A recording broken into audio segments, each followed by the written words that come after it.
Hello बच्चों, चलिए प्रश्न को देखते हैं। प्रश्न है फ्रेम S2, S1 के सापेक्ष त्वरण A से चल रहा है। एक कण की गति की व्याख्या के लिए आवश्यक छद्म बल S1 फ्रेम में F1 तथा S2 फ्रेम में F2 है। इनमें से कौन सा संभव नहीं है? हमें यहाँ पर चार विकल्प दिए गए हैं। विकल्प A है F1 बराबर 0, F2 बराबर नहीं है किसके? शून्य के।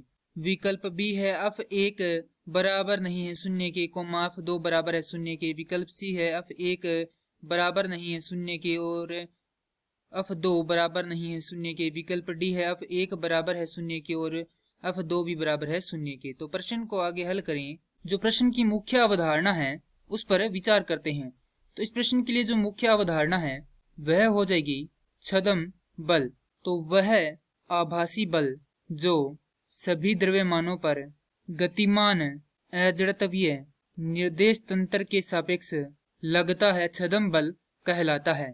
उसके लिए हमें यहाँ पर दिया गया है कि फ्रेम S2, S1 के सापेक्ष त्वरण A से चल रहा है। तो यहाँ पर हम दो फ्रेम बनाते हैं इस प्रकार से। यह फ्रेम हमारे पास है S2 और यह फ्रेम मान लेते हैं S1, या इसको मान लेते हैं S1, ये हो जाएगा S2। तो यहाँ पर जो फ्रेम S2 है वह S1 के सापेक्ष त्वरण A से चल रहा है। तो यहाँ पर यदि हम यह माने कि इसका जो त्वरण 0 है तो इसका त्वरण कितना होगा? A होगा। अब यहाँ पर मान लेते हैं कोई कण है जिसे नाम देंगे हम B। उस पर S1 जो फ्रेम है उसके सापेक्ष छद्म बल F1 है तथा S2 फ्रेम के सापेक्ष छद्म बल F2 है। तो यदि S1 फ्रेम से हम इस कण को देखते हैं तो हम यह अनुभव करते हैं कि इस पर छद्म बल F1 लग रहा है। और यदि हम यह देखें कि ये जो हमारा S1 फ्रेम है यह क्या है? स्थिर अवस्था में, अर्थात इसका त्वरण कितना है? 0 है। तो यहाँ पर जो इसका बल का मान होगा वह भी क्या होगा? 0 होगा। क्यों होगा? क्योंकि F बराबर, जैसा कि हम जानते हैं कि होता है M गुणा में A। तो यदि त्वरण का मान कितना है? 0 है, तो यहाँ से F बराबर भी कितना हो जाएगा? 0 हो जाएगा। और इसका जो त्वरण है वह कितना है? सापेक्ष त्वरण A है, तो यहाँ से F बराबर होगा M A। तो यह बराबर नहीं होगा किसके? 0 के। अर्थात यदि हम देखें तो पहला जो फ्रेम है उसके लिए F बराबर 0 आ रहा है और दूसरा के लिए क्या आ रहा है? F बराबर 0 नहीं आ रहा है। इसीलिए यहाँ पर जो विकल्प A है वह क्या हो सकता है? संभव हो सकता है।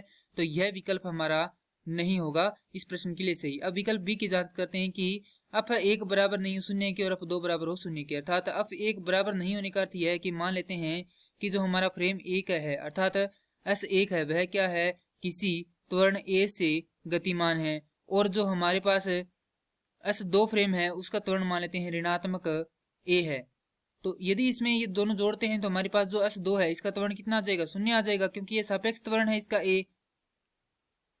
तो यहां से हम देखेंगे तो स्थिति 2 के लिए स्थिति 2 हो जाएगी F बराबर M A। यहाँ पर त्वरण A वेक्टर है अर्थात A सदिश है, तो F बराबर हो जाएगा M A सदिश।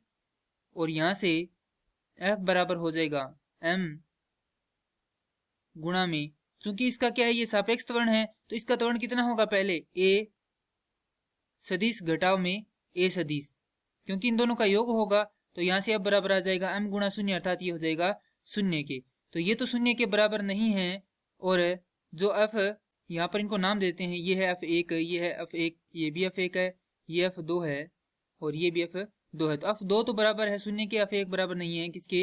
0 के। तो यहाँ से हमारे पास विकल्प बी भी क्या आ रहा है? सही आ रहा है। तो यह भी हमारे लिए गलत हो जाएगा, क्योंकि ये क्या, हमें यहाँ पर बताने की कौन सा संभव नहीं है, परंतु बी तो विकल्प संभव है। अब यहाँ पर विकल्प सी है F1 बराबर नहीं है 0 के, F2 भी बराबर नहीं है 0 के।